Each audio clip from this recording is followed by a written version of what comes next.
Mayor, my first act would be to kill the whole lot of you and burn your town to cinders.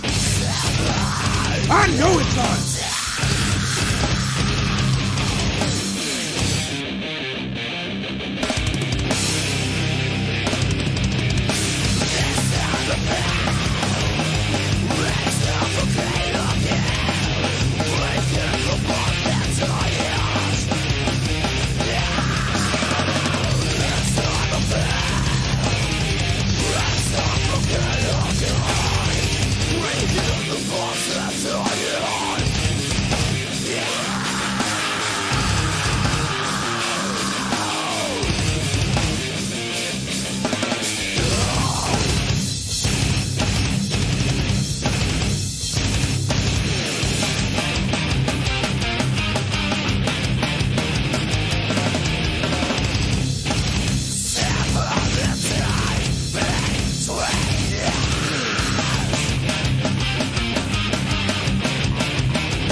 Ladies and gentlemen, it is almost time for episode 150. Wait, where are we at? 150. 3. 153 Man, we're kicking ass and taking names.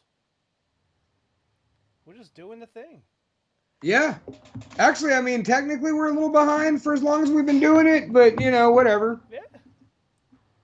If you guys haven't already, go ahead and share this feed to your Facebook, YouTube, for whatever you got. It doesn't really matter. In the words of the great Mike Vanek, call your friends, call your neighbors, call anybody with the phone book. They'll listen to the sound of your voice and hit them with this link. And tell, I guess, you know, in nowadays, the modern take would be message anybody on your friends list and tell them, dude, episode 153 of Talking Shop with the Boss in the Box, trip down memory lane. Why should you watch this show? We're about to remind you.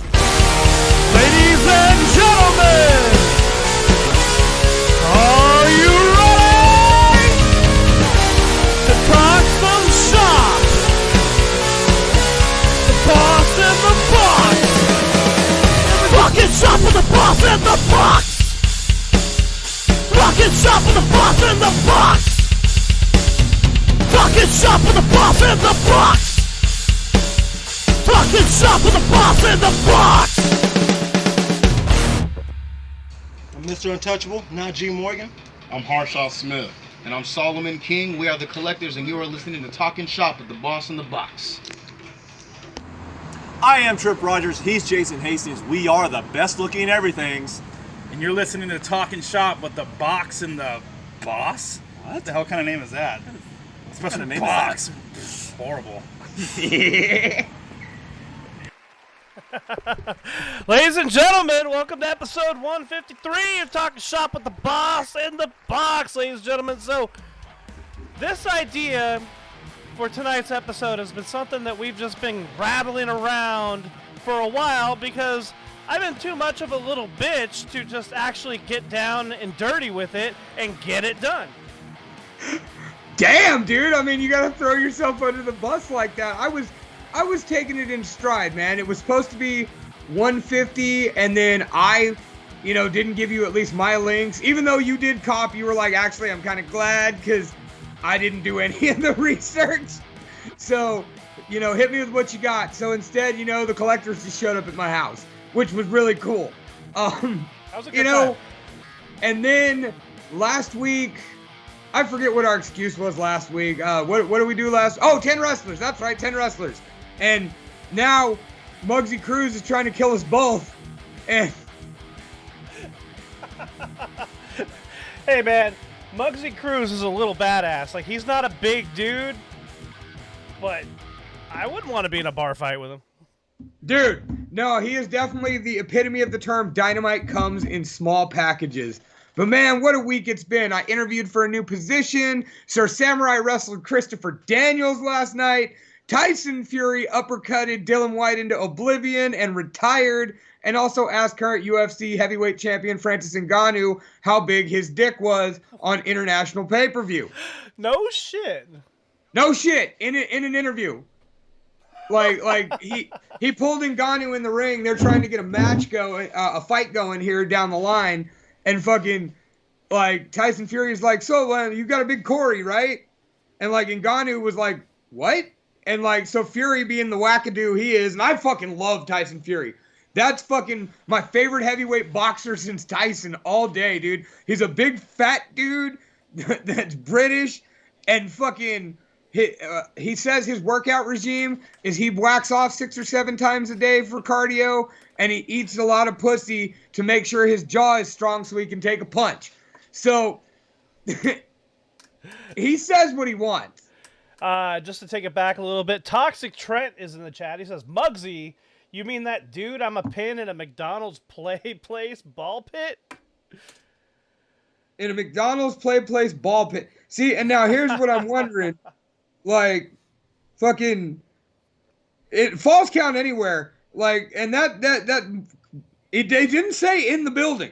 Right. Like, to be clear, they did not say inside the building, so it could be in a McDonald's. But a fucking McDonald's isn't Dinua since fucking we had to drive like half a mile away to get any fast food, and all the damn good taco shops close at 3 p.m.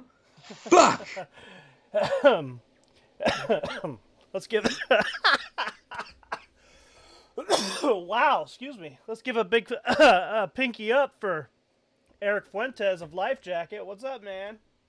What's up, E-Rock? Pinky's up. You know what? I'm going to go ahead and crack this. Also, let's give a very happy birthday to my little sister, Jenna Sexy Fragile Bones Guerrero, who turns 33 today. Really? I thought she was much younger than that. No, I met her. I want to say she was 23 when I met her. So, tonight marks 10 years we've been celebrating birthdays of hers together. Okay. Because that was how we met. She came to my show and asked, hey, can you get some bands for my birthday? Sure. Hey, one of them I play is going to do some covers. You want to sing them? Sure. It's kind of how Brutal Innocence happened. So, what we're doing tonight, ladies and gentlemen, is we're going to do a little greatest hits, a little our favorite moments, some trips down memory lane. We're going to play some clips, stories, and fun things. Ooh, nice. Okay. It's the lager. Is it good? Very good. Okay. It's a nice, crisp, full-bodied lager. Basically, think if Coors had flavor. I don't know what to think about that. Like, basically, it's like what a Coors Light would taste if it had a nice big flourish to it instead of just tasted like, watery beer. All right. I can rock with that. I mean, I like the IPA. I mean, the lager can't be too much different. Well, I mean, it's a lager. It's not an IPA. It's not hoppy at all. Oh. So it's a bit... It doesn't have any of that danky, weedish bite to it that an IPA is going to pack. Yo, pinky's up. That's right, dude. Sorry, I'm unable to see the chat. I'm having difficulties with my actual phone, and you're sharing your screen, and my kid bent my glasses, so I'm going to be doing this all night. What's wrong with your phone? The chart... Ah, yes, this guy. So what do you, for those of you who don't know, this is the ignorant Shiloh Greaves. He filmed, this was back when the trend was to go in and film yourself licking, like pulling the lid off an ice cream, licking it, and putting it back at Walmart. So he went into Target, takes a gallon of Arizona iced tea, and he purchases it. Explains to Social Security what he's doing, and so he does it where he spits in an Arizona iced tea and puts it back on the shelf. One of the gallon bottles, of course.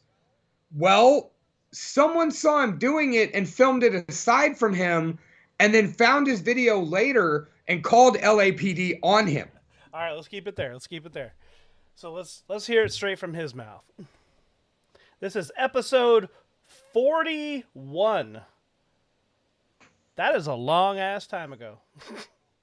112 ago. Episode 41, Shiloh Greaves, the ignorant Shiloh Greaves, talking about his story that got national exposure. Like, pay our rent by just doing that, then we're doing what we want. So, right. Good luck to you, man. Keep it going. You're killing it right now.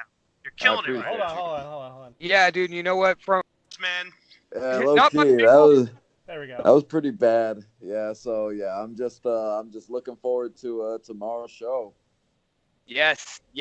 Now, for those of you who aren't California independent wrestling fans, man, what the fuck is wrong with you?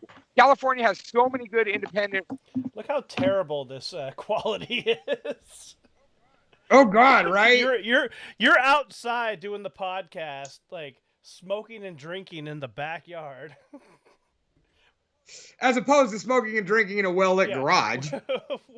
with one like patio light that's half out. Wrestling organizations, from Hood Slam up in the North Bay to UEW, Inoki Sports Management in LA, CWA, and of course tomorrow's show, as mentioned, Blacklist Pro Wrestling. So if you ain't in the know, I just gave you a bunch of shit to check out. Go do so. But what I want to do right now is kind of drag out this story that we've got going on, Shiloh, because that's why we asked you to be a part of the show. And thank you, first of all, for taking time out of your night to be with us here. I know you got a hell of a drive tomorrow. So, and then we get to hang out, have a drink at Strummer's, which is one of my favorite venues.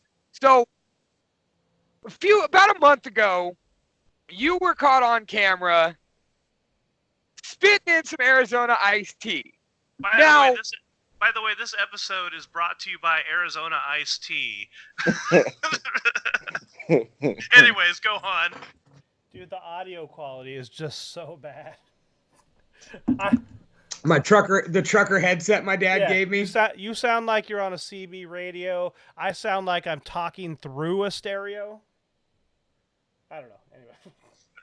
And this was in a Target, and man, fucking place, the internet caught fire. I was looking up. You've got a lot of people with 1,000 or more hits on their videos, mostly just bitching about you. And now it seems, LAPD got involved and even went in and talked about how, dude, this is wrestling, this is the show. But that being said, it still caused a bunch of fucking mayhem for you, and now you can't get booked. Now wait a minute. I gotta play devil's advocate here. Lunchbox. Now, Arizona iced tea is popular as fuck. Do you know what you just did, Shiloh? You spit in some iced tea, and you've just offended so many people. Like, they're after you. Like, now, as he was saying, you can't get booked now. Like, Arizona iced tea is the shit. Like, if I had some right now, I'd be drinking it, but I don't have any. So, with that being said, Lunchbox, why can't this man get booked? Well, first of all, Brandon, I think you seem to forget we're a fucking wrestling show, not an Arizona iced tea dick sucking contest. So, by the way, this episode is brought to you by Target. So yeah, that's the question. Now people don't want to touch you. They don't want to pay you. And so last week there was a sign out in front of the arena, book Shiloh Greaves, and since they totally done by a fan and not me. I just want to clear that up. That was just totally not me. Right, and you saw that on the drive-by, so you decided, well, fuck it, I'm gonna pull over and hop in the UEW show, and you interrupted. Fucking hang on, I got my notes here. Guy Cool and Daniel Moon.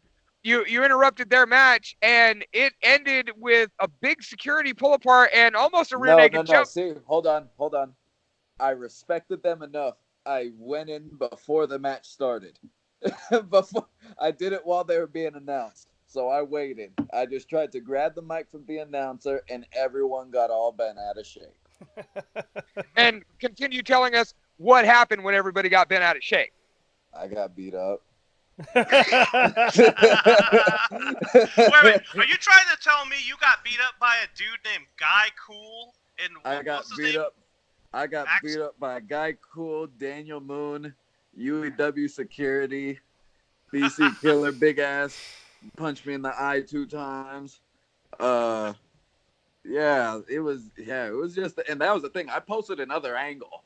And when you look at that second angle, you can really see how many people, it was good that I was removed when I was removed. Because that was definitely a situation. Like, I knew it was going to be bad, but I didn't think it was going to get that bad that quick. Okay. Okay, so, man, imagine getting beat up over Arizona iced tea and then just a reputation to follow.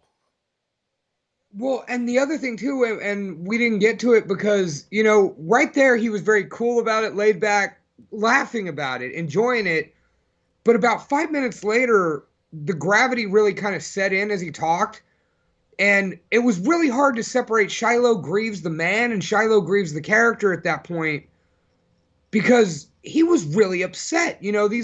These people, they were trying to take away his livelihood and to some degree his life, his freedom. They were trying to get him jailed. They were trying to, get him axed from the entire community. Shit, there were threats on him. And that's just ridiculous. If you think about it. And thank you, Madam J. She says, I remember this episode. Thanks for sticking with us. Thanks for popping in all those times. And donating to the show and being a part of the show. Thank you for being a revolving character around our cast of characters, of people in this show. Absolutely, man. Like, we know, the joke always used to be, the six of you.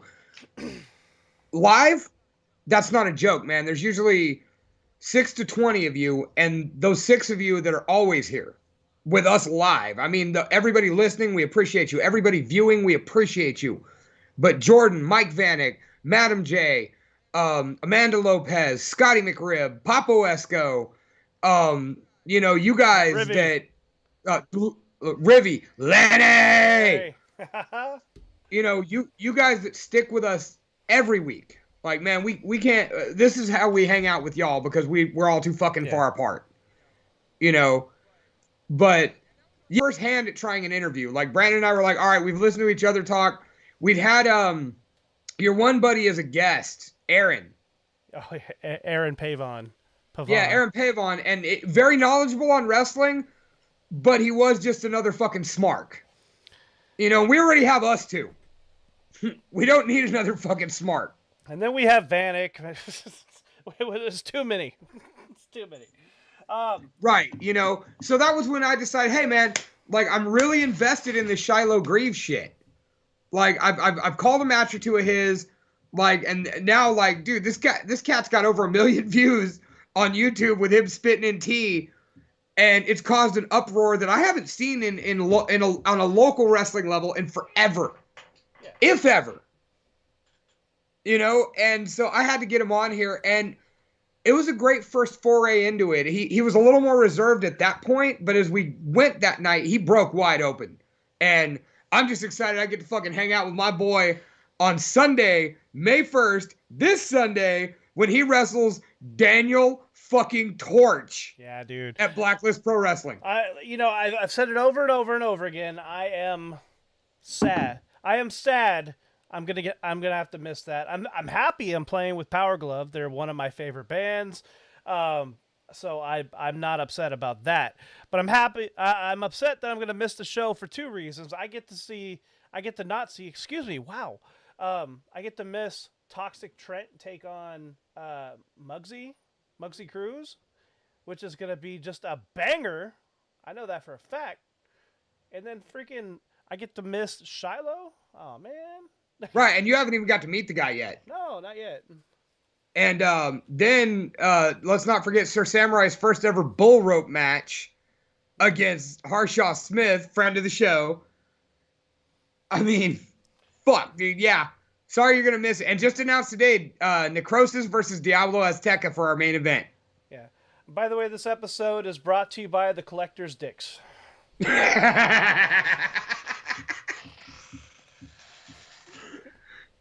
Yeah, I got to bring it up. So The Collector's Brandon Blacker enhanced dicks. It wasn't me. It was the one-arm collector. All right, Mr. Lunchbox, what do you got for me?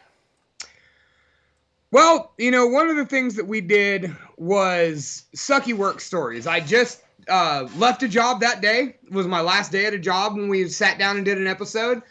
And so I partied like a motherfucker. And we invited y'all to share sucky work stories in addition to Brandon and I telling a couple of our own. Right. So we decided we were going to go ahead and spew that. And we knew it was going to be fun. But the 2 we've picked, Brandon and I each have a story from this episode that are just fucking insane. And we're going to bring that to you right now. I listened to this on audio. I'm curious to see what it looks like on video again. All right, so let me find it. Let's see. So we got, 15. What was that? 15. Okay, cool. Now, I tried to be very accurate. Yeah, well, thank you. What does Jordan say? Music teacher fuse. Oh, Jordan Harrison. Hello, Jordan. Hello, Jordan. Thank you for helping prep me for Monday morning motivation. Monday evening motivation this last week. Yeah, she was actually a student of mine many years ago, at a school that she went to. So I was a part-time music teacher. So, anyways, so the story that I'm gonna open up with was in the same vein as working with individuals on the spectrum. Okay, so I worked in a group home with six senior citizens who were on the spectrum, who had a wide range of physical and emotional issues. So oftentimes the job was easy, oftentimes the job was ridiculous. Okay, so on this particular day, the other habitants of the home decided to go on a field trip with the other staff members, so it was up to me to hang out with the individual whose name is Dougie. Okay, his name is Dougie. Now let me ask you: did he teach you how to Dougie? Well, he taught me something else after this. Well, I'll let you Teach you determine how that. to Dougie? Did he teach you how to Dougie? Dude, I was Then so all the bitches love me. this episode. Well, you know what? Like, no, he didn't teach me how to Dougie, but he made me run for my life. So, in this situation, so Dougie, he has a pretty profound autism to him, okay? And one of his things is he likes to, like, tear. So he likes to rip his clothes. In this particular case, he would, like, tear the threading on his mattress, so he was basically laying on springs. You know, things like this. Anyways, it was my job to hang out with Dougie while everyone else went on to a field trip or something. So I'm in the living room. I'm just kind of watching TV. He's doing whatever he's doing in his room. So before we finish this story, are you mad that you got stuck with Dougie and didn't get to go on the field trip? No, it actually it was my choice. Do you regret it now? Regret it? No, because I got this awesome story out of it. Fair. And dude, that sounds like some shit I'd say. Proceed. Boom. So every 15, 20 minutes, I have to go in there and check on him. And just to let you know, Dougie is usually always naked because he tears his clothes. That's his shtick. Whenever he goes to a day program, he'd usually, come back with like half ripped clothes, his, one pant leg left, half a shirt on, like, things like that, because throughout the day he's just. Anyways, he Hulk Hogan's it. Oh yeah, absolutely. So, so you're saying he's a real American? He's a Dougie, real American. So I go in there and I check up on him every 15, 20 minutes. But in these 15, 20 minutes, I go in there, I check on him, and I go, hey Dougie, what's up?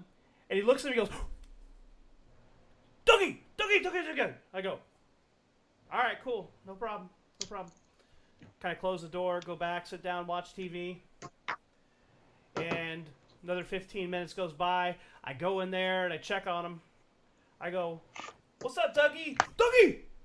Dougie! And I look down and I realize that he's playing with himself. Okay?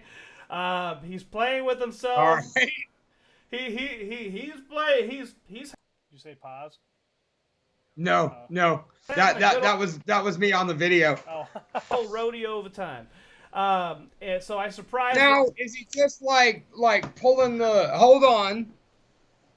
To those who don't have a penis, they might not understand what playing with yourself could mean. Like, there are levels. Like, there's, of course, jacking it. And then there's, like, doing the old fucking door spring fucking... Like, and then there's just kind of flopping your wang around because, well, you've got one. Which of these was it? He was doing the wang flopping, in the brief 3 seconds I looked down to see what was happening. And I quickly said, sorry. I kind of shut the door and walked away. Another 20 minutes later, I have to come check up on him again just to make sure he's not trying to, like, destroy his room or whatever, because that was his tick, was He would destroy the furniture, destroy his clothes, destroy the room. He was just relatively destructive. So Okay. I go back in there. I go, "What's up, Dougie?" And I peek my head in, and all of a sudden he goes, "Dougie!" And he pops up, and the first thing I realize is he's covered in semen. And he jumps up and starts chasing me butt-ass naked around this bungalow of the house that these people live in. And I'm hopping over the couch. He's hopping over the couch. There's a naked dude covered in semen chasing me, trying to chase me down and slap me.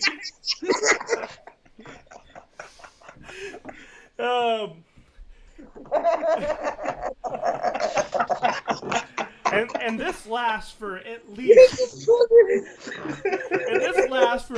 3 or 4 minutes. To the point, mind you, this is the longest 3 or 4 minutes of my entire life. To the point where he actually goes to swipe at me, you know, and then he ends up like slipping against the ottoman or some shit like that. So I'm able to grab him behind his shoulders and walk him to the shower, and I tell him, "Dougie, shower." And he goes, "Dougie, shower, yeah." And he takes, I close the door and he takes a shower. But that was the most frightening 4 minutes of my life. Oh my! Yeah, good. No, good no, times. let it go, let it go, let it go. I mean, dude, I was expecting so many ways in which the show could go, but I did never. Oh my God, dude, we started with a naked man chasing you and covered in jizz. Mind you, this was the funniest I have ever been on this show. Thank you, Dougie. No, I proceed to lose it for like 3 minutes straight there. I'm just like, I held it together as long as I could. Oh, roll the fucking credits. Like, we're never going to top that. Okay. So, you have a story as well. Yes. Mike Vanek can relate to this story very well. If you have, and by the way, I do apologize if anybody's throwing any good comments in the chat. We'll get there. We're kind of covered up by video right now. But so Brandon asked me if I had any literal shit stories to cover. And like I said, mind you, I was partying so hard this night. I was pretty drunk by the time this episode started. By the time it ended, I was gone. Mm-hmm. Like, I didn't black out or nothing. I remember all this. But the eloquence filter and all that, you guys know me for, out the fucking window. And by the way, the hat that you're wearing in that episode is the hat that I'm wearing in this episode. I actually noticed that during the beginning of this video. I'm glad to see our styles haven't changed much. Well, tonight I'm wearing a Settle Down Beer hat, because Settle Down Beer, sometimes you need to settle down, take a walk down memory lane, and drink a beer with Talking Shop with the Boss in the Box. I'm also working on a new sponsor, and I'll talk to you about that in post. Oh, okay. It's a good one, too. Okay. So, with that being said, let's tell your story. Shit stories for me, sir? Well, I know you want to do a little reading, because I know a friend of ours in the chat, Miss Joanna, has a nice little story for us. Actually, I was going to go with one of my own of human excrement. Okay, go for it. So, I walk into Freshville, the job I just left today. Okay. And I do a little huddle with the boss. We're only been open a few months. We still, are enthusiastic, and we get in our huddles as soon as the closers get there. So I get there and he's like, okay, this is the other thing. And by the way, there is shit out there by pump number 11. And me and the 18-year-old girl who's about to leave for MEPS in the Army kind of paused. And would look at him and go, what was that last part again? Okay. So, and he repeats his whole spiel. You know, the bathrooms could need work, coolers aren't that great, et cetera, et cetera, et cetera. And there's shit right by pump 11. Oh my God! Okay. There's shit by pump 11. I forgot about the sound effects. Like, do you mean like, oh God, me too. And his response is yes. Poop. Shit. Poop. And mind you, this is before the time of Amber Heard. So. Yeah. Boom, boom. Baby made a brownie. What the fuck ever, dude? There's shit on pump 11. And so me and her both just kind of go quiet, and we're like, okay. And she opens up and goes, human or dog?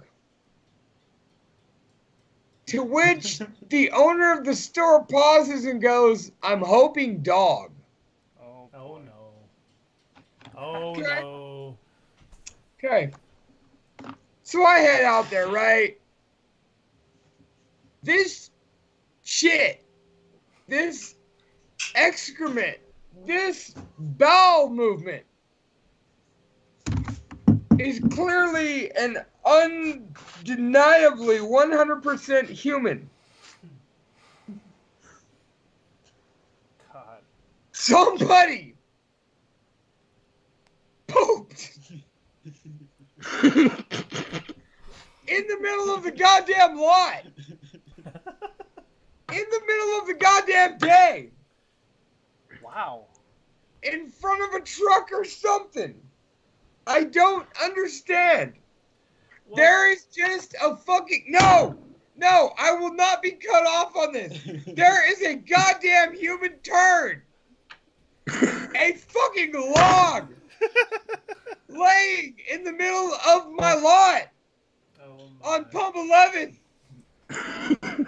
And so I go out there thinking, okay, it's just a log. I'll go ahead and sweep it up in the bucket. Shit's cool, right? So, being as I have to follow biohazard rules, I cone it off. I put on a second set of gloves. I do all this in the span of 15 fucking minutes. I steel myself to go out and get ready to sweep up a fucking log of human shit. Somebody runs it over. A car. I forgot about this. With off-road tires. Probably a truck. Homeboy listens to the Moonshine Bandits. It was my old Office Depot manager. Runs over this pile of human shit. And not only flattens it, making it so I have to scrape it off the lot, but they drag it with every single rotation of their tire.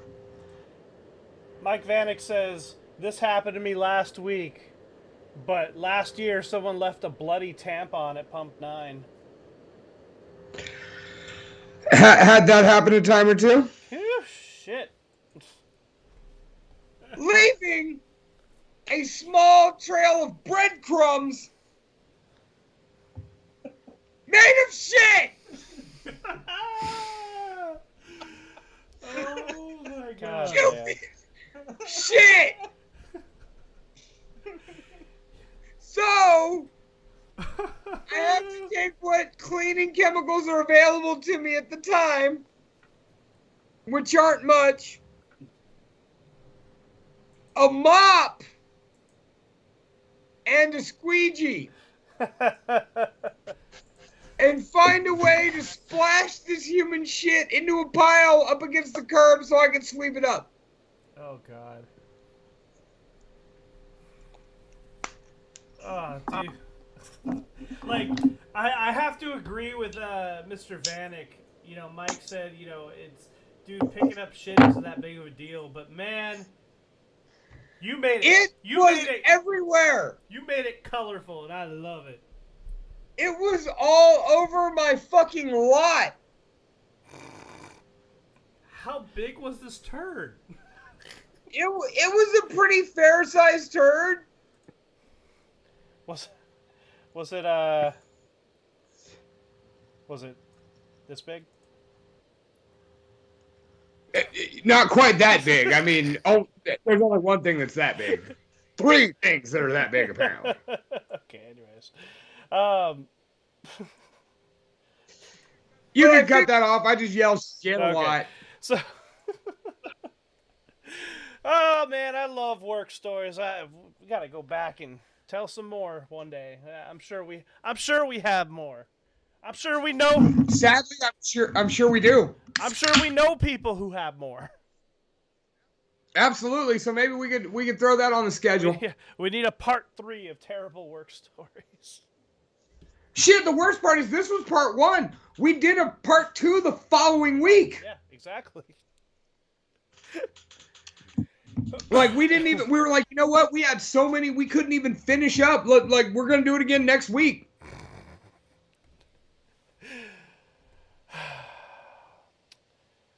Oh, that's good times. That's good times. So that's the bodily fluid part of this episode. All right. Yeah, I don't think we're talking about bodily fluids anymore. But an episode I wanted to bring up was semi-recently, you know, on the horizon of the new Child's Play TV series called Chucky. We decided to sit down and just do a complete retrospective of all of the Chucky stuff. And, well, he graced us with his presence. Opens it. I know, and he's stoked. Wait a minute. There, I am also joined, as always, by the cantankerous, cavernous creep show of complete crustaceans and the Cretaceous period, the one and only Brandon the Boss Blacker.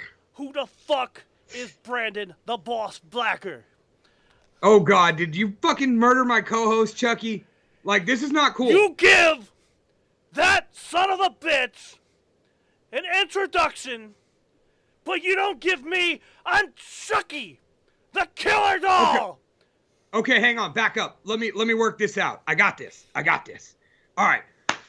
Ladies and gentlemen, I am joined this week by the horrific, harmonizing, heroic anti-hero of Hadoué Dembella, Chucky the Murderous Doll. Thank you very much. That's how you do an introduction, folks. Now, this is called Talking Chuck with the box and the box. You hear me? We are talking... With the box and the box? That's right. We are talking Chuck. With just me. With just you and me, motherfucking Chucky. Man, I'm beside myself. I wasn't prepared with my notes. You know, I didn't prepare for the occasion. I just got ready to talk about you, not to you. Lunchbox. Who's your favorite scary movie icon? It doesn't matter who your scary movie icon is. He gotcha. I'm sorry I didn't smell what the Chuck was cooking. What is this chat box? I don't do technology. Just fuck, son of a bitch! I'm fucking out of here. I can't work with this shit. Okay, and the killer doll has left the scene. Hopefully Brandon's okay over there, guys. Like, we all need to send our thoughts and prayers down to the Blacker household. I'm gonna call Heather, and like she's gonna yell at me, and hopefully I don't wake the baby up. Hopefully Brody's okay.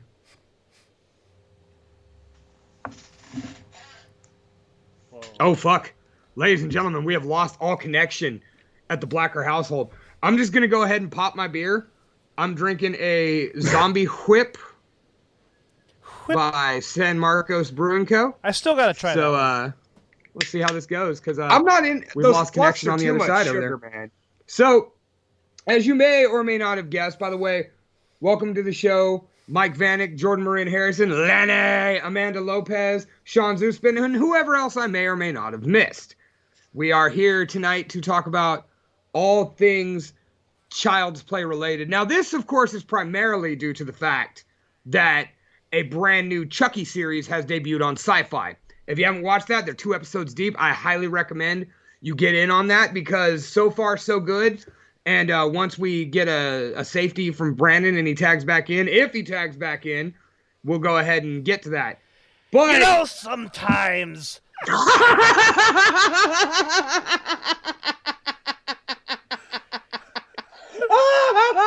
you may laugh, but this is the real me. Oh, I'm the God. real Chucky. you sound more And like I'm the the real one who Macho drinks. Man. They have a little macho in the bloodline, if you know what I mean.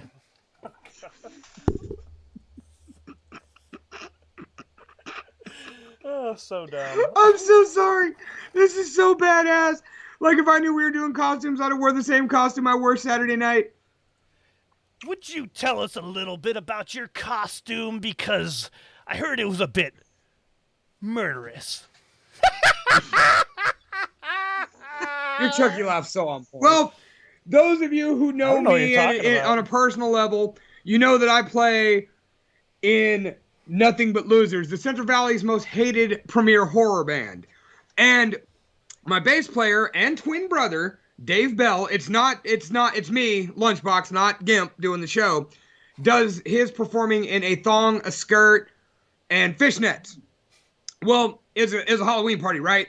So you got to come in costume. So who better to commemorate than my bass player and twin brother, Dave Bell? So your much heavier boy came out through the curtain to play his set wearing a skirt, a fishnet shirt, and an alligator marble bag G-string. I don't know if you can tell, but I'm wincing in horror right now at the thought of your... I don't even know what to call them, their little sack hanging out for everyone to see. No, my sack was contained. My sack was contained and my wang was in the alligator. Like, it's cool. Like, nobody saw anything, and thankfully, because there were people under the age of 18 there, so I kept it PG-13. You could show this on primetime TV, and I stayed away from the anything after 10 p.m. on El Rey, where they show boobs. Wait, they show boobs in El Rey? After 10 p.m., yes. I did not know that. Okay. I told you on this episode. I'm sorry, I told Chucky on this episode. But all right, so that goes on for a little bit longer, and Chucky, there's stuff that happens. Oh yeah, I forgot about that. Hold on a second.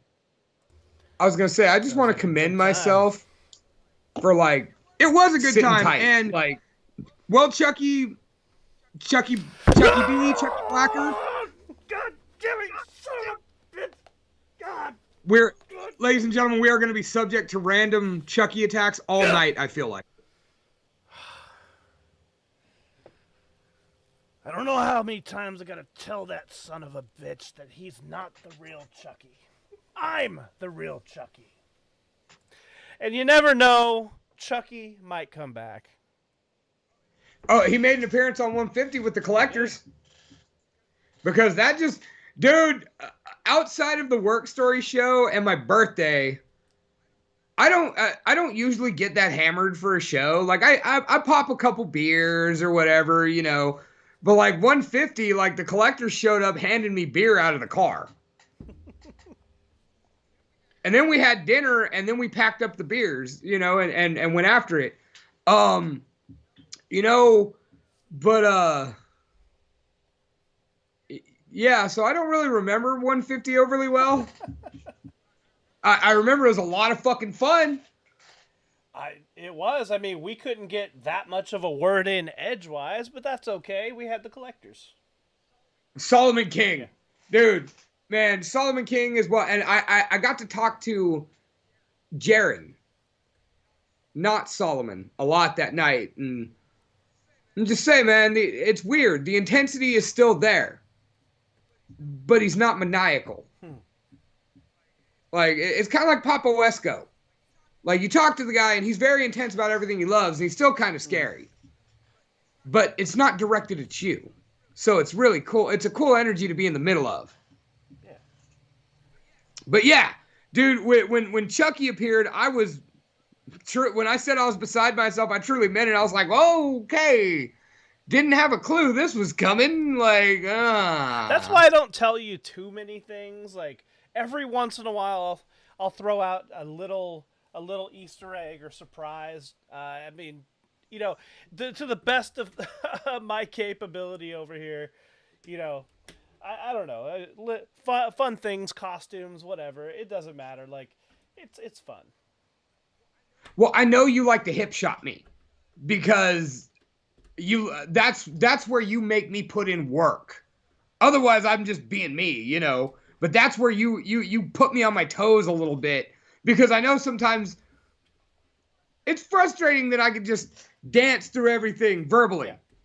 So you decide to be like, here, throw a curveball. Fuck you, Lunchbox, take that. Yeah, I've done that a few times. And I love it. You know me. I love those occasions, man. I like being thrown off kilter. To me, everything's about the passion, man. And that's why we're here at 153 later doing a best of. Did you ever think we'd make it to a best of? You know what? I think we tried a best of when we still had audio episodes, when we were like just a few episodes in. I don't know why we did that. I think we're lazy or something. We were trying to be consistent, and you were like, well, let's just go ahead and put together some clips. And I think we were less than 20 in. Yes. And I was just like, no, not yet. Not yet. We'll get there. You know, we'll get there. Never thinking we'd get there. And we've got here. You know, and believe it or not, we've still got hella fun for you guys. Hella fun. Like, well, and speaking of being thrown off guard, we have a little something from episode 112. With? Well, this was our One Hit Wonders episode, and we were joined by none other... I kind of want to save this for the end. The end? You really don't think this deserves to be a bit of a main event? Or at least a co-main? Oh, boy. All right. Let's see here. Well... Oh, did I not grab that? Uh-oh. Well, looks like I forgot to grab an episode. Damn it! Okay, I was going to say, you got the one I was worried you didn't grab. Okay. I can see that. Yeah, there's one in particular I wanted to show, but looks like we're not going to do that, so... Oh, you want to talk about it? We can talk about it. So this was episode 111. This was Sim Slam Part 2. And why this was notable was, you know, we had the fun fantasy matches, but went above and beyond to create me, to create you. Vanek, I downloaded Vanek, which was nice and convenient. Right, thanks to Mike Vanek for being on top of it. I created an entire talking shop with the Boss in the Box Sim Slam Arena, and we just kind of muted it, and we just went off. But the fun part was watching the three of us, Vanek, Box, and myself, just beat each other up in like a 10-minute like triple threat match. Triple threat extreme rules, and I also had the caveat that the only thing was all of our characters' cardio had to be absolute dog shit, because all of our cardio is absolute dog shit. But in the end, even though I was kicking everybody's ass the whole match, as usual, you got the win. I ended up slamming Vanek. and then you knocked me out, and then pinned Vanek, and then got the win outside the ring. Not only did I dropped you, hauled Vanek up off the mat outside the ring, and hit him with a fucking Jake the Snake style DDT. Yeah. And fucking got a 1, 2, 3 on it, and I'm just like, that's right, motherfucker. So I apologize if you guys want to go check that out. It is on episode 111. It is on the YouTube. Go check it out. I wrote it down. I thought I downloaded it, but I guess not. So my bad. Brother man, no worries. No worries, dude. You're the one who does all this hard work, and I know with your schedule, even just pulling and clipping and remembering to check out video, even just you listening to the episodes, because I know you don't. I know you don't like listening back. You've told me a million times you hate the sound of your own voice. You know, so on and so forth. And I do. Like it was kind of easy for me to do this. I had some in mind. Yeah. You know, so I appreciate you taking the time to go back and listen and check things out. So that way, I hope it really like jogged your memory that, dude, we're fucking awesome. Look how hilarious we are. We can be at times. Like, you know, there's a lot that could be improved, but that's mostly on like the digital end. I'm just saying, I've been laughing at myself and you all night, so I think we're great. So I hope Mike Vanek is still in the chat. I know he's at home. He had it on the big screen. So let's talk to our boy Nick Souza. I'm warning you, if he calls me, I'm gonna let him in. I know, he's already said he wants to come in. I meant to mention that to you earlier, and I got stuck bathing the kids, so you know. All right, so let me back this up a little bit. All right, this is episode 75 with Nick Souza of Hatriot. Oh, damn. He wouldn't care, though. Vanek's all in good spirit. Anyway, so what happened was, so then he started getting us these great shows, and we were getting good spots. We were getting the opening slot on any of these shows. We were getting fucking some good slots with, you know, Cranial Damage and Better Left Unsaid and fucking... And All Was Lost. And All Was Lost. Shadow God. What was your band? I already forgot. Mutilate the dead. Oh God! Oh God! You just took me back to 09. Call your parents, call your grandparents, call everyone. We got the hottest town. We got the hottest show in town. Oh yeah. So that. Oh my God, dude! This is the best episode we've ever done. Oh God! So I'm sitting there posing online, and we're getting show after show after show. And he comes up to me, and he's like, "Hey, dude, like, is your dad ever gonna show up? Like, you know, he always says that he's gonna come, and he never shows up." And I'm like, "Yeah, he'll come, like, no problem." So then I had to tell my dad, and I'm like, "Look, remember when you gave me your password and your email to your MySpace?" Well, I've been posing that I was you, and all those shows we've been getting in the Central Valley was basically a result of me posing as you.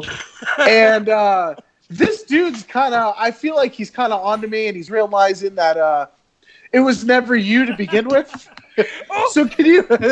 Hold on. In the group chat, Mike Vanek is like, "You motherfuckers," right now. This is up there with the best night of my life, dude. I'm married. I have a son. This is up there. Like, oh my God. This is my great. jaw hurts. My jaw hurts from fucking laughing. A lot of good smiles. But so anyway, so I told my dad, I was like, "Look, you have to come. Like, you know, I gotta cover my ass." So sure as shit, he came, and it's the women's match. That's when everyone used to piss her. But so he came to the show. It was when we were opening up for Hyrax, and he met Vanek. And to be fair, now to go on the record now, my dad loves Mike. My dad thinks Mike's a great dude. You know, and they are friends. and they're friends now, and it's all good. But it took a little bridge to get there.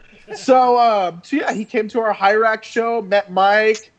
Pretty much the rest is history. I don't know if you want me to tell the second part of that story, but there's a second part to this story. No, nothing too juicy. Only that was pretty much the night where me and Costa talked and decided that we want to start jamming. Oh no, please! That matters. So Costa, I show up to the show. I was like, we don't necessarily out front. Like if you know Costa. What's that? We don't necessarily need to know the history of Hatred. No. Okay, so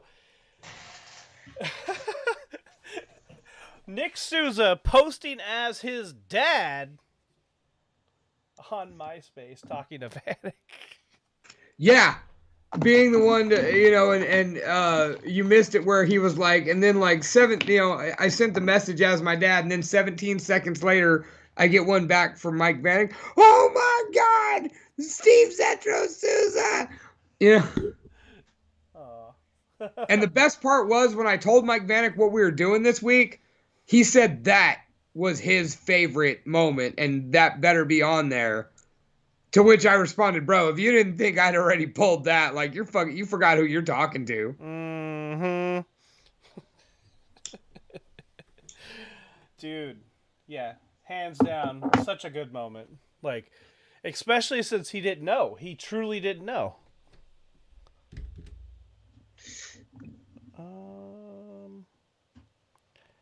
What else we got here?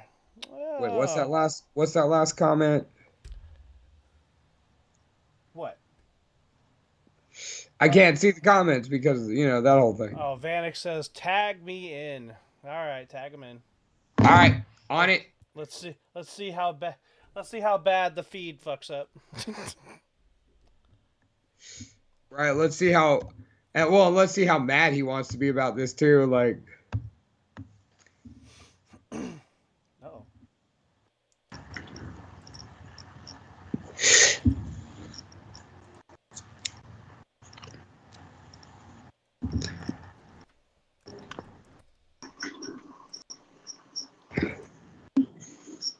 My camera's on, but it's not working. Hold on.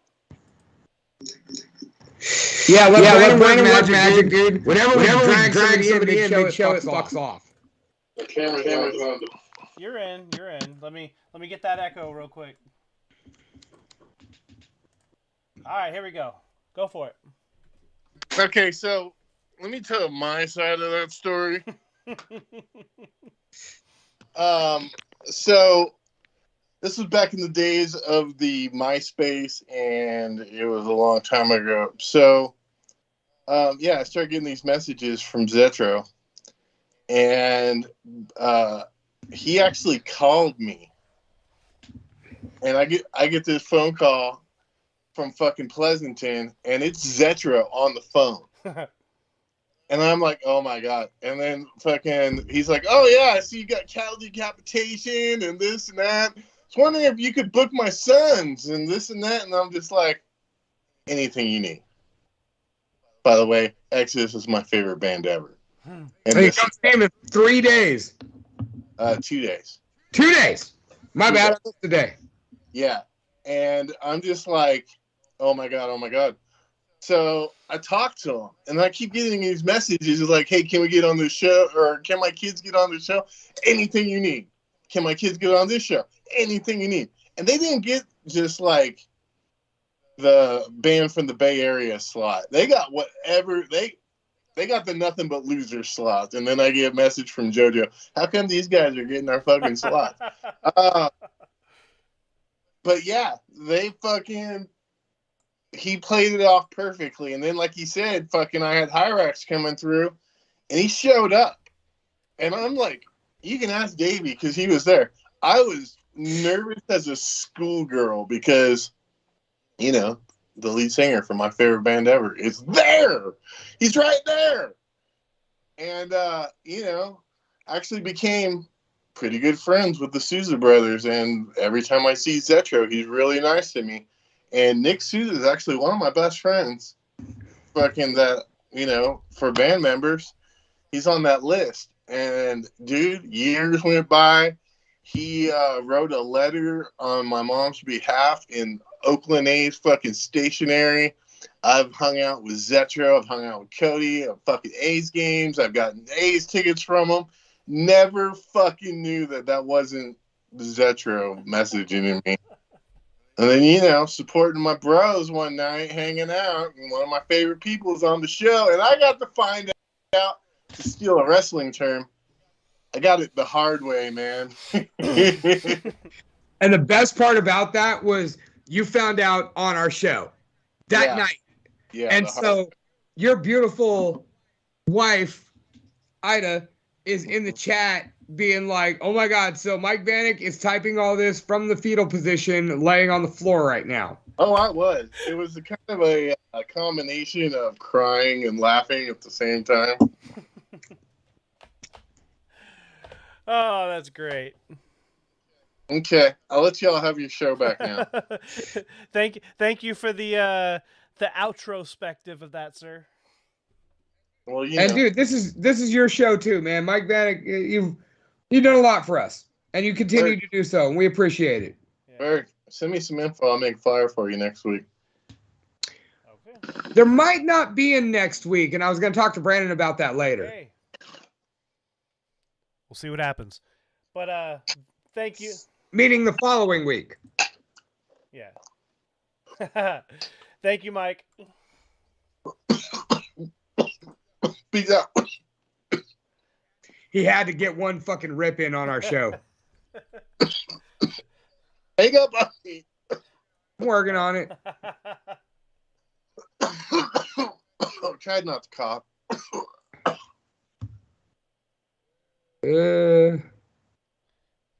Hang up. I can't. Put the bong down and hit the red button. There we go. Oh, that's funny. Okay, let me fix your video real quick, and then we'll move on. I was gonna say, as long as he doesn't Danica Bloodwind us and just tag back in all of a sudden. She was so like quiet. She just like was hanging out, and then all of a sudden just popped back in. Like, wait a second, we forgot you were even there. Well, no, she wasn't there. Like I said, once you've joined a Skype call, that's like when we had those connectivity issues with me and Cursed. Yeah. Like you can just come back. Yeah. Like you don't have to fucking. You don't drop out, or you drop out, but you can just rejoin. You don't have to be recalled. And that's what she did. All of a sudden, like we're sitting there getting drunk with the collectors, and all of a sudden, bam, Danica Bloodwind's back. Offering favors to the collectors. All right, so we're gonna keep moving along. We got a few more for you, folks. We're gonna bring it all the way back. Oh shit, we actually have a few more. So let's keep grinding. Okay, so we're gonna go all the way back to episode 42 with a band that was very entertaining. This is Winter Rain. They have a story about something that involved the show. So let's check this out. Oh God, is this the Magician? Yes, it is. Awesome. That's dope. Thanks. That's my dining room wall. Comfortable, like I could tell you about how I grew up in an orphanage, and that's a lie. Yeah, I mean.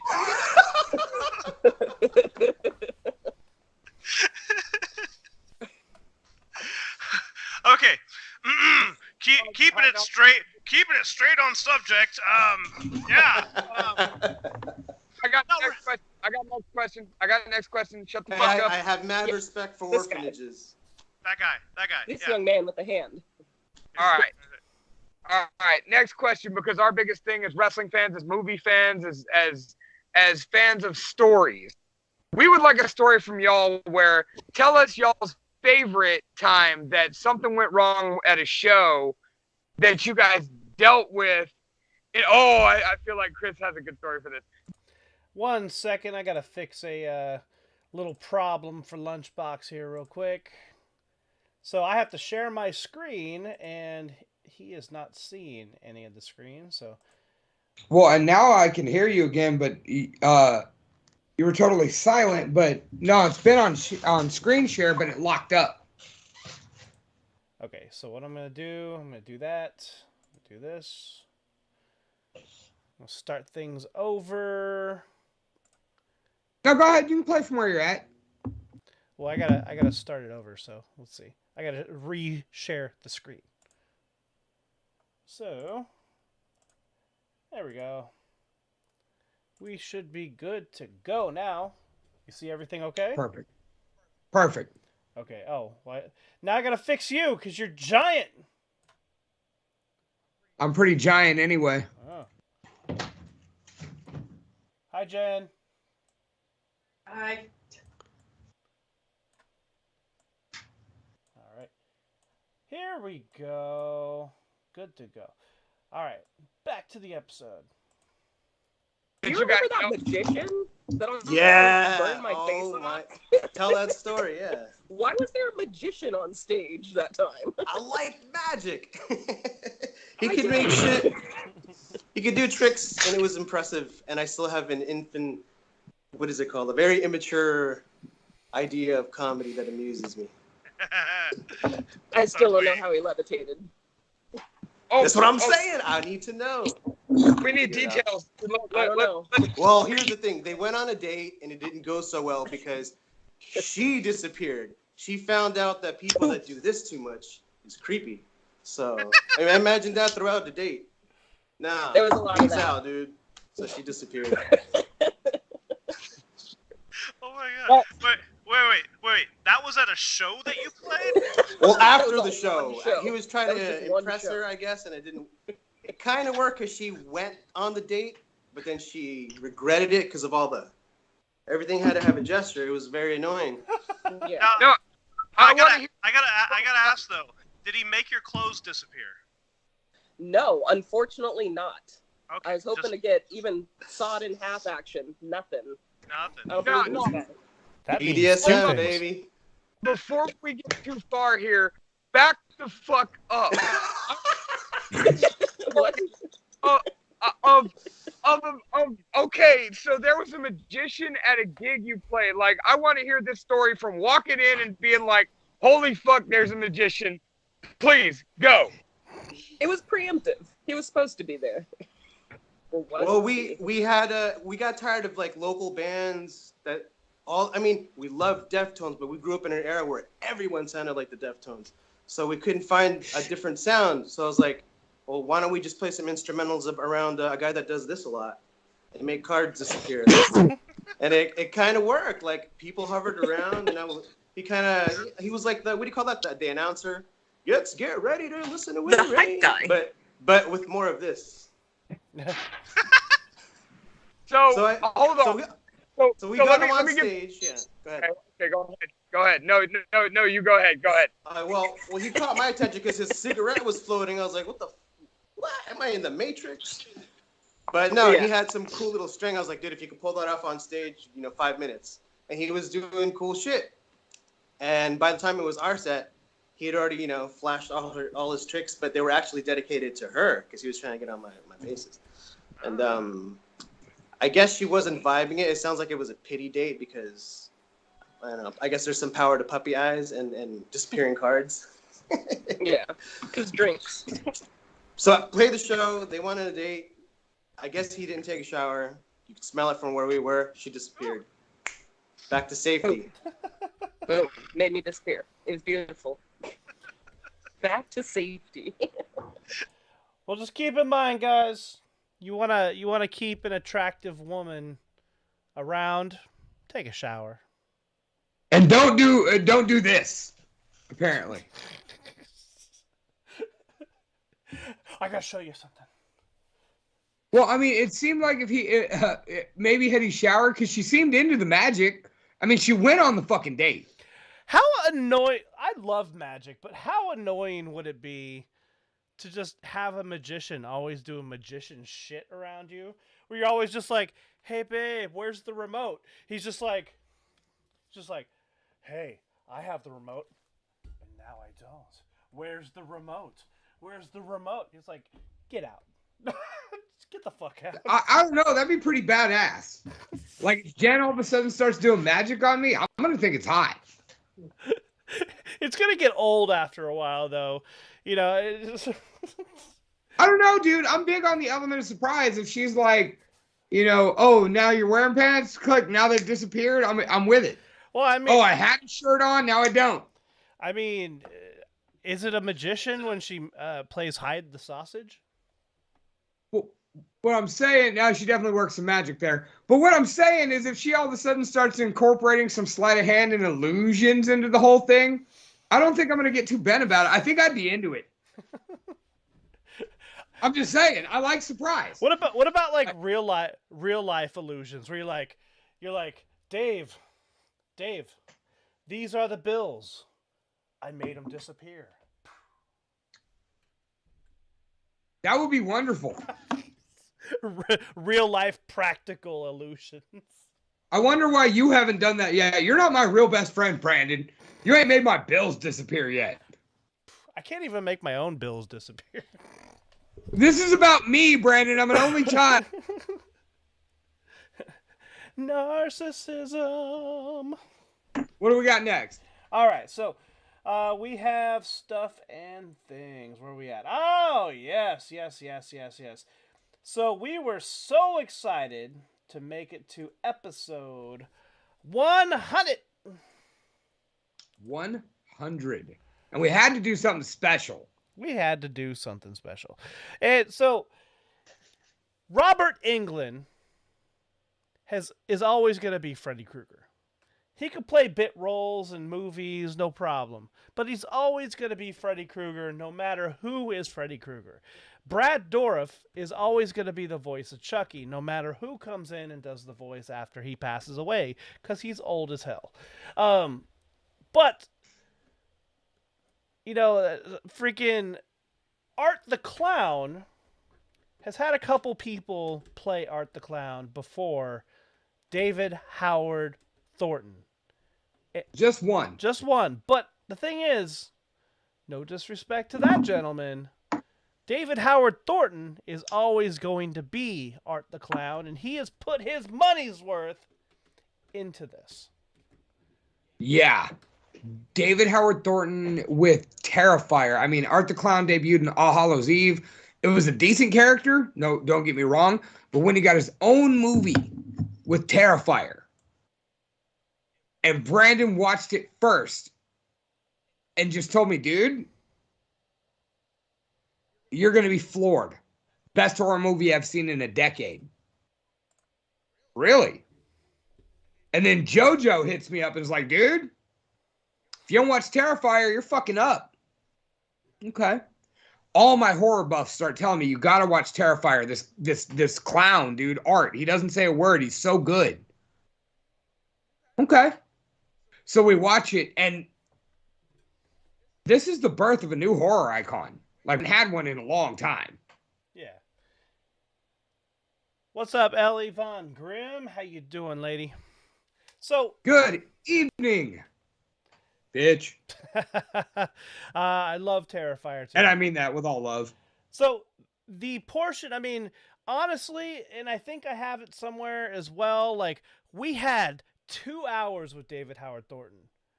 There's a lot of moments, but I picked one that was kind of special to me just because I'm a huge fan of The Mask.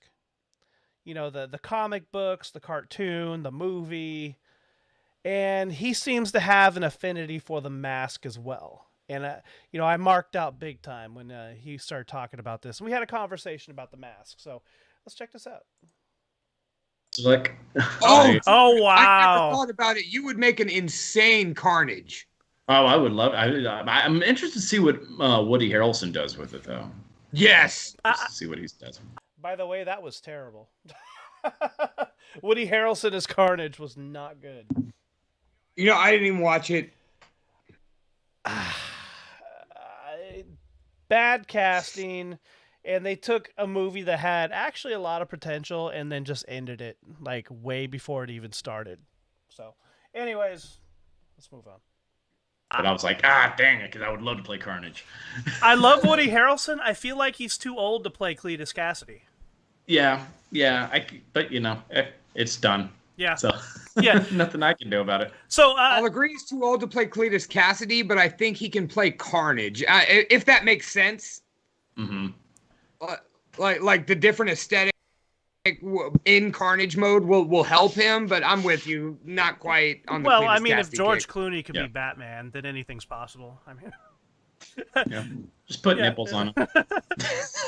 you know, I'm Carnage, y'all. Going down the comic book realm, I did hear in an interview where you stated you wanted to remake The Mask. And as somebody who is a huge fan of The Mask, the movie and the Dark Horse comics, I'm all over this. Can someone kickstart this immediately? We need to get Jim Carrey as Stanley Ipkiss in there so we can kill him and get The Mask on somebody else. Yeah. That's where I think it would lend itself really well to a TV series. Oh, God. Yeah. So what? Like, make it a Netflix series because you've had so many different people that have worn the mask. Yeah.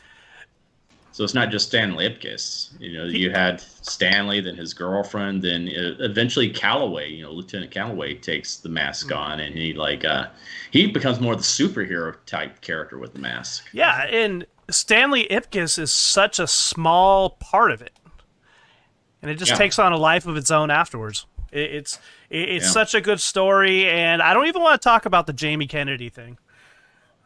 Oh no, but I actually still think that was actually one of Jim Carrey's best performances, though, and not just as the mask, but as Stanley Ipkiss as well. It was just like he brought a lot of heart to that character in the movie. You actually kind of felt sorry for the guy, and Oh, you totally felt sorry for the guy, and being able to bounce back and forth between the two.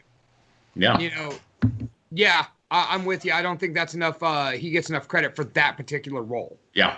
So I wanted to ask this question after we did our, horror clown or not, but upon doing Terrifier, did you ever feel like the movie would generate the appeal in following?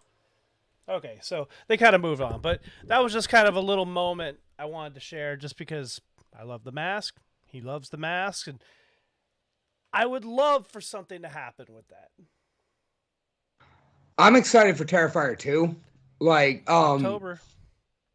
I was a big fan of the first one, and then once I reached out and messaged David Howard Thornton, and less than 2 hours later, he hits me back, and it's just like, I should be good to go. I thought I was getting played. I really did. Up until day of, and this. I was just like, dude, there's no way this is this easy. There's no way. And then I Skype in, and bang, I've got David Howard Thornton.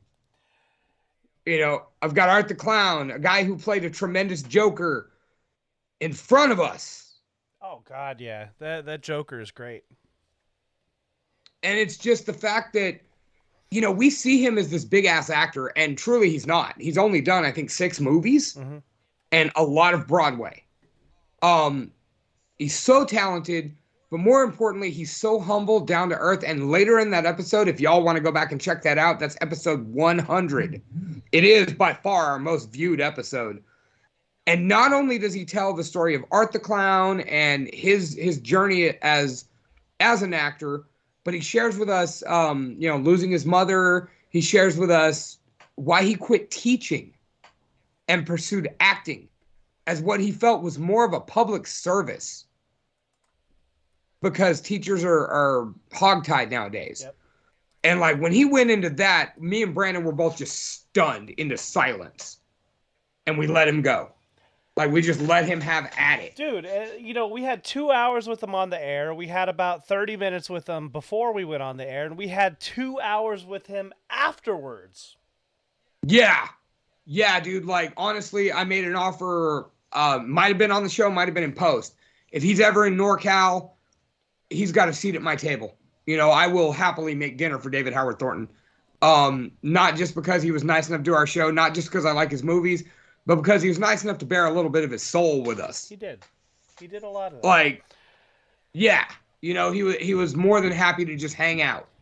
And we see him as a guy who's done bigger things. And in all reality, he's just another human being trying to get out there and work and do his thing just like the rest of us. And that couldn't be a nicer guy. Couldn't be more humble. Couldn't be more welcoming. That's a good transition point. Get out and do the work, because for episode 120, we talked to Chad Smith of Hemlock, and he tells us an amazing story about a t-shirt. Shit, where's the timestamp on this one? Oh, you went with the t-shirt, not the dude with his balls? Oh, I forgot about that. I'm down with the t-shirt story. It's cool. See, where was I? Whatever you got timestamped. I don't remember, so I'm just putting on whatever's here. So half court basketball court in the house. Let's back it up. Just back it up. Here we go. I like the way you work it. There you go. Oh, dude, I don't know how I didn't pick that up, because you guys came through touring on The Only Enemy, and I got the Hemlockomania shirt because I'm a wrestling nut too. Yes. But maybe we were out of stock. We were probably out of them or something. They do sell quick every time we make more. Dude, if you make a batch of those, you call me straight away.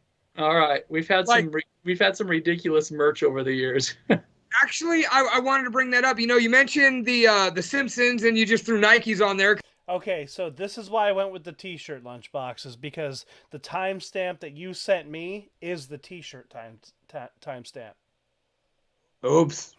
Anyways. Because fuck it, might as well just, infringe as much as you can. Tell us about the story from the old-fashioned hardcore shirt where you guys caught the cease and desist from Wendy's. Damn, you remember that story. Oh. So this was also early days, because I didn't have a good copy of Photoshop or anything. Like, art programs weren't as big. So I got an actual cup from Wendy's and cut it out like the old waxy cups. And I then trying to remember how I did it. Like I actually drew on it or something, and like kind of like cut and paste and hot glued some stuff and made the design, the original design. And then of course it got fixed and morphed over the years. But we put red dreadlocks on Wendy and a red beard that was like dreaded. And it said old-fashioned hardcore instead of old-fashioned hamburgers. And we sold the living hell out of those shirts. They were on yellow and on black. And we would sell so many of them for like 2 or 3 years. We probably sold like 1,000 of them or something. And then we were in Roswell, New Mexico, or Las Cruces, New Mexico, or something at a Wendy's. And we were on tour. And I remember it was just really, really crazy and weird, because there was like this old lady inside that was like mad at us, and she was smoking while she was eating inside the Wendy's. And the employees were mad at us because they didn't want it. They hated their lives. They didn't want to be there. Where I remember there was like a ladybug in my brother's salad or something. I don't remember. And there was like cockroaches on the ground in the corner, and it was just mayhem at Wendy's. And we were laughing because we're like, this place fucking sucks. This is a shitty Wendy's. So my wife, she was my girlfriend at the time, but my wife was like, I'm going to write a complaint card. Oh yeah, the employees got mad at us and actually cussed at us or something because my brother went to go complain about the bug in his salad. So my wife wrote a complaint card, and this is probably 2001, something like that. 2002, I don't know, about there was a lady smoking, the employees were rude, there's bugs in the food, and we're like thinking, all right, cool, hopefully we'll get some free coupons for Wendy's, because of course that's not enough to scare us away. We'll go to another Wendy's, Right, of that's course. how And you then, shoot road. so months later, we got this envelope in the mail at our P.O. box. We're like, hell yeah, free coupons for Wendy's. And we open it up, we're like, oh shit, it's a cease and desist letter. And it was early internet days, so it was like when you have like message boards and stuff like that. And it turned out that somebody had worn their Hemlock shirt into Wendy's and started like teasing the employees, like showing and pointing at it and everything. And then Wendy's had to go to our original.com page, or hemlockworld.com, and look to see if we were selling them. And then they had to write a letter of cease and desist. So it was good because we were actually getting ready to reorder a new batch of them again. But we were like, well, I guess that's it. So we didn't have them anymore, and it became more legendary because people were like, man, I want to get one of those Wendy's shirts. My old one got jacked, or I got messed up or whatever. Like, we can't make them anymore. We got busted. But we found out that you have to get a cease and desist letter for them to like tell you not to do it anymore. And then if you still do it, then they send you like, all right, we're gonna press charges or whatever.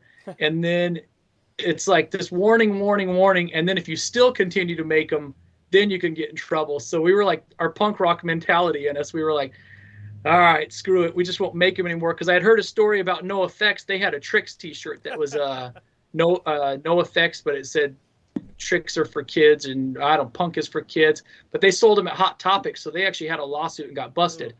Nobody from Wendy's is ever going to be at a Hemlock show in Los Banos or New York or whatever. Nobody from Wendy's corporate's ever going to be at a show. So we got busted. So then the next thing we did is we were like, all right, let's make McDonald's shirts now. So we made McDonald's shirts. And those turned out great. We sold a ton of them in Europe. And then just a few years ago, it was our 25-year anniversary. And me and my wife were sitting, we're like, let's bring something back old school. Let's do something fun, you know. Like, shit, the Wendy's shirt. Let's bring it back. We're like, it's been like 17 years since we got that cease and desist letter. Let's make some more. So we brought it back, and I made a back on the back that says 25 years strong on the back of the shirt. And then because I thought it was funny, we might as well make a huge banner that we had like a big 10-foot banner of the same design behind us that we did on our whole 25-year anniversary tour.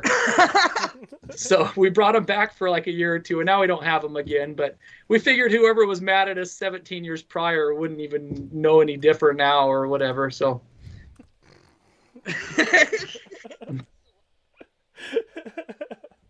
Chad Smith of Hemlock, everybody. Dude, I'm just typing it in the chat right now, and I so should have made sure my timestamp was right, because dude pulling the car with his balls was hella funnier. Yeah, like, I didn't even read your description. I just looked at the timestamp, like, all right, cool, that's what it is. Okay, whatever. And I listened to it the first time, and I was like, "Oh yeah, I love this story. This story is great." I didn't even realize there was one about the balls, whatever. Hey, Stretch nuts. Yeah, so go listen to episode 120. Go, and go listen to Hemlock. What's up, Johnny? Hell of a name. What's going on, Johnny? Johnny, miss you, buddy. I hope you're well, man. Haven't talked to you in a while. Yeah, that's good stuff. That's good stuff. But we just saw that Madam J popped on, so I think it's appropriate to bring up an episode that she has graced her presence on. This is the one, and there are several. Yeah, this is one of the only times Papo Esco has gone down in defeat. This was the second, and I don't know what we'll do, but this is the second time we did a game show. First was Finding Love with the Boss in the Box. I'm mad at myself for not picking Jada. Just that, hey man, you're a little young for me. Can I get your mom's number? So we tried the dating game. It's all right. But we decided to go in a different direction. This was Pay the Price with the Boss in the Box. Okay, so let's find this. Wait, where's my episode? We had Scotty McRib, Madam J, and Papo Esco as contestants here. A wrestler, a comedian, and, well, Scotty. And Scotty, who is kind of like all of those. Plus, he plays bass. He plays bass. By his shirts. So, I don't exactly remember what the moment is, but I just know this episode was funny all the way around. So, Mr. The Boss, would you go ahead and reveal the actual retail price to our contestants? Actual retail price, ladies and gentlemen, is $170, making Papo Esco the winner of this round. I thought nobody could be over. It's that slow comeback. It's that slow comeback. Mr. McRib, we were kind of working that, but you know what? Fuck it. I'd rather have a winner than not. Yeah, fair point. I can't blame you there. All right. And like I said, I work with this guy, so I gotta keep it even. Fox doesn't want to die. That's pretty much it. So, like I said, I've seen what he does to people. Close. Best seat in the house. All right, so he gets a solid 170 added to his total. Why is that still there? That's 600. No. Go away. Okay. Now, the next item, as we clear the slates here. Oh, shit. All right, whatever. The next item up for bid is one closest to my heart. Mr. Lunchbox? Ladies and gentlemen, we have the Granny blow-up doll. This futuristic, realistic, and dynamic blow-up doll will fulfill all of your GILF, that is GILF fantasies for the weekend. Please contact I'm sorry, I'm mystified by the Granny blow-up doll because Granny looks better than most women. Please, Scotty McRib bid on the Granny blow-up doll. You know, man, like, I don't know, man, like, I've heard varied things about, fantasies with older people. I mean, on one hand, like some dude in high school said, once you go old, you never go back, and then you can fucking have sex. Like, you can just fucking have sex with their neck fat, basically. You got experience. They might teach you some things, young man. They might teach you some things. Oh yeah. Yeah, that's a fair point. I'm just over here, like, I wouldn't pay for this personally, so I'm just gonna say like $40. That's what I'd say. All right, $40. Richard Kanga Bear in the group chat says $78. That sounds like it comes from a position of experience. You got a fetish, boy? Yeah, I'm thinking he knows exactly what it is. I think he's still looking at the receipt right now. That was that was a little specific. He pulled the receipt out quick. I'm gonna go with the homie and say $78. I'm gonna go with the homeboy. You better not let me down, bro. Trust in Kanga Bear. We've already warned you about trusting Kanga Bear, so there's that. All right, Miss Madam J. What the fuck just happened to our show Granny at that moment? is $69.99. What about $69.69? I mean, I'm down. Ladies and gentlemen, the actual retail price of the Granny blow-up doll is $24.95. That is a cheap Granny. Oh, damn. I can't believe I want that. See, I should have went with my gut, man. I knew there was like just a decrepit blow-up doll that's going to just end up being sticky and deflated at some point. Yeah, but you know as well as I do, people pay good money for sticky and deflated shit. I mean, we've all watched the best looking everything's wrestle, so there's that. All right, I'll keep it at that. So, ladies and gentlemen, that was episode 99. That was Pay the Price. I'm so proud I made it a point to still take a shot at the BLE. You've been taking shots at them all the time. All the time. I'm just saying, though, the fact that I remembered in that moment, I'm proud of myself. That episode was a lot of fun. I'm going to actually pat myself on the back here because that was a lot of work to put together. Yeah, dude, that's the night we hire a producer. I put together all the sets, all the digital art pieces. Like, I'm not a complete whiz with this whole OBS studio stuff. So having to go in and find a way to make a scoreboard out of a Microsoft Word document and hide that underneath the the background and stuff was pretty clever in my opinion. So, but that was a lot of fun. I like any time we get to be a little raunchy. So I'm all for that. So that was a fun ass episode. And if well, not only that, but we took Papa Esco off his talking game for once. We had Scotty cut up. Madam J was unaffected. Yeah, that's why she won. She came in with a champion's mentality. Fucking Granny. That's right, Johnny. Hell of a name. That's what they're doing. Fucking Granny blow up dolls. And there are many other crazy, weird things that we price on that too. That episode. Too. Only $24.99. Just saying, that's a deal. That's like a hit it and quit it toy. I wonder if inflation has made that a problem. Well, I'm sure you. Is it 39? Well, I'm sure you have to inflate it, Lunchbox. Moving on. All right, so I think it has come down to the end of the episode. We got the main event. The main event. We're about to hit some feels, ladies and gentlemen. Now you know I wanted it to be the end.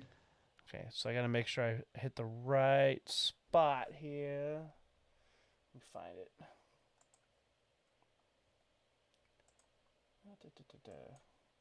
Oh. So I got to load it. No.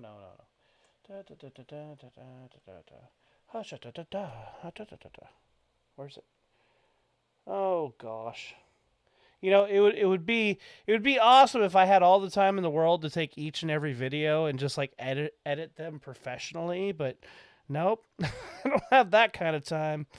So no, you got it. Let's see, 130. Here we go. Back it up a little bit. So why don't you give a little headway to what's going on here? Well, bluntly stated, my dad was in town, and what an opportunity for my dad to be in town for a podcast. And you know, you guys know I'm the man with a trick up his sleeve. Well, I had to learn it somewhere. So I got this night.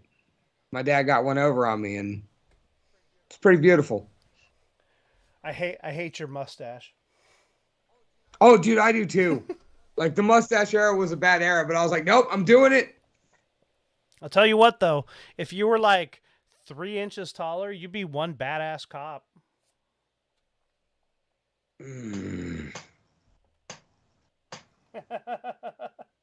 I got nothing on that one. Mr. Dirt Monkey.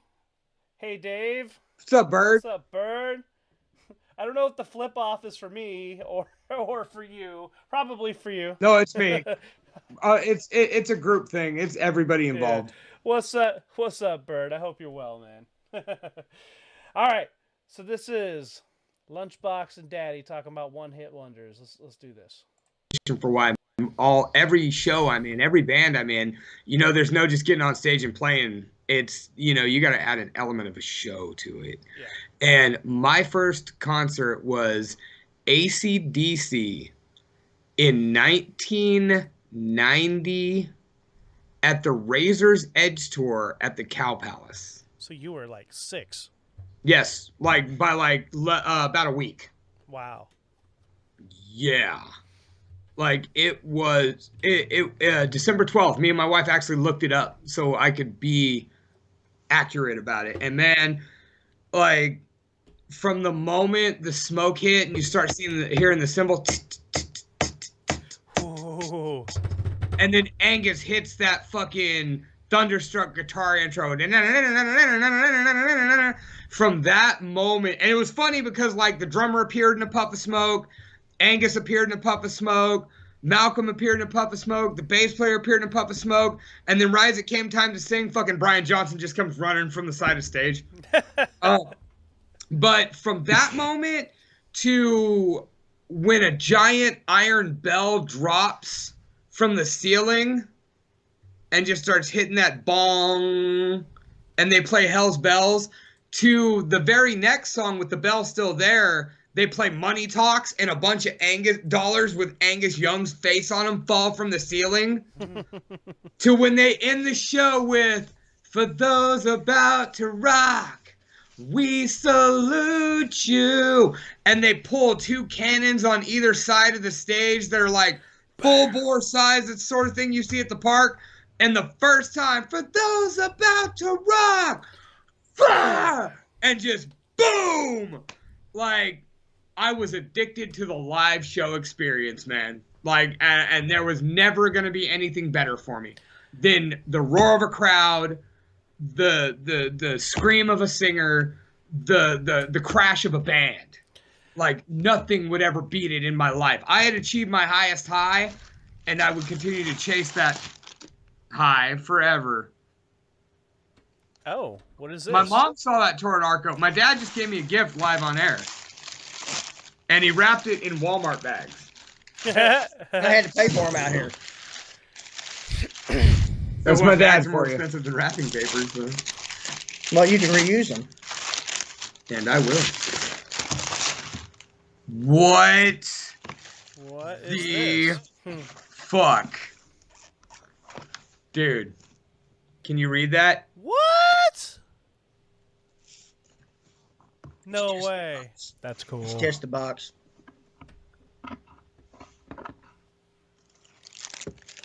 What do we have here? Oh my God. Those are very nice. Wait, are they actually eight? Whoa! Whoa! Beautiful. Where did you get those? Shoe store. Wow. Tulsa, Oklahoma. Oh, that's freaking wonderful, and they have a wonderful father-son embrace over the AC/DC shoes, which are beautiful. Wow, look at that. Yeah. Oh, the soles too? No, the soles are just DCs. Johnny asks or says, "Tell me you still got them, Lunchbox." Oh yeah, I was just responding to him actually right now. Oh, I thought it. Okay. Because they're DCs. Okay. Yeah. Mike hit the nail on the head. Wes is a pimp. Dude, even the wrapping paper. Oh, that's so cool. Oh wow. I still have all of it, by the way. No, this is Got like box, all of it. flyers from their early shows from Capitol Theater in Aberdeen. The Back in Black at the Meyer Music Bowl. The sounds of the Lock Up Your Daughter's summer tour. The Monsters of Rock is already ripped. I know, but it's catching ripping though. Oh wow. I'll post pictures of this in a minute. Wow, that's freaking wonderful. So, but my friends, that is our show. Did you guys enjoy Nostalgia Night with Wesley Ussery? AKA Dave's dad. Yep. It still floors me that that's the thing he's proudest of all the things he's done. I can't wait to hear more stories later though. We gotta get you on Skype when you're out there trucking or doing something. We gotta hear some on the road stories. And you know what? I'm gonna cut it off there. But you know what? I'm right. We gotta hear some more some Wes Ussery stories. My dad's got them. Like my dad's lived a pretty crazy life. Yeah. And then 62? Yeah, 62 years. And then his wife looks just like your wife. It's weird. Yeah, no, and they both kind of look like my Aunt Gail too. No, it's what it is. But no, man, that how could I not throw that on there? We do a lot of bullshit. We act a fool a lot, but man, sometimes the show hits those notes that we hope really translate into your daily lives. Something that makes you feel a little bit, be it way up high, maybe a little low. Like we're just two dudes pouring our hearts into some dumb shit we do together. Yeah. Hope you enjoy it. Yeah, we do this every week, and whether there's 2 people watching or 20 people watching and then watching afterwards, whatever, like we do this for us.